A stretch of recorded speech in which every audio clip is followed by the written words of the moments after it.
வீட்டிலிருந்து தமிழக வெற்றிக் கழக தலைமை அலுவலகத்திற்கு நடிகர் விஜய் புறப்பட்டிருக்கிறார். விரிவான விவரங்களை நம்முடைய செய்தியாளர் முனாஃப் வழங்கி கேட்கலாம். முனாஃப், வணக்கம். கூடுதல் விவரங்களை பதிவு பண்ணலாம்.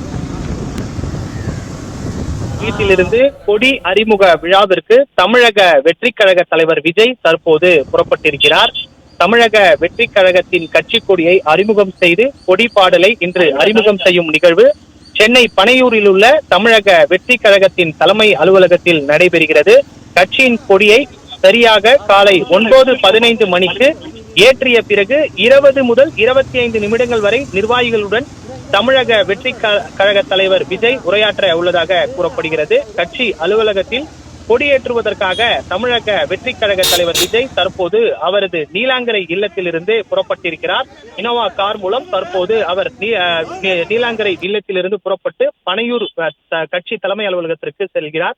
குறிப்பாக தமிழக வெற்றிக் கழகம் என்ற கட்சியை கடந்த பிப்ரவரி 2ஆம் தேதி தொடங்கிய நடிகர் விஜய் 2026 சட்டப்பேரவை தேர்தல் தான் இலக்கு என அறிவித்து உறுப்பினர் சேர்க்கை, நிர்வாகிகள் நியமனம், மாநாட்டுக்கான பணிகள் என அடுத்தடுத்ததாக விறுவிறுப்பை காட்டிய வரிசையில் தற்போது தமிழக வெற்றிக் கழகத்தின் அதிகாரப்பூர்வமான கொடியை மற்றும் பாடலை நடிகர் விஜய் அறிமுகம் செய்ய இருக்கிறார். இதற்காக சென்னை நீலாங்கரையில் உள்ள தனது இல்லத்திலிருந்து சரியாக தற்போது புறப்பட்டிருக்கிறார். பனையூரில் உள்ள கட்சியின் தலைமை அலுவலகத்திற்கு இன்னும் சற்று நேரத்தில் செல்ல இருக்கிறார். அங்கு சரியாக 9:15 மணிக்கு தொடங்கும் விழாவில் தமிழக வெற்றிக் கழகத்தின் அதிகாரப்பூர்வ கொடியை அறிமுகம் செய்து வைக்கும் விஜய் கொடி பாடலையும் வெளியிட உள்ளார்.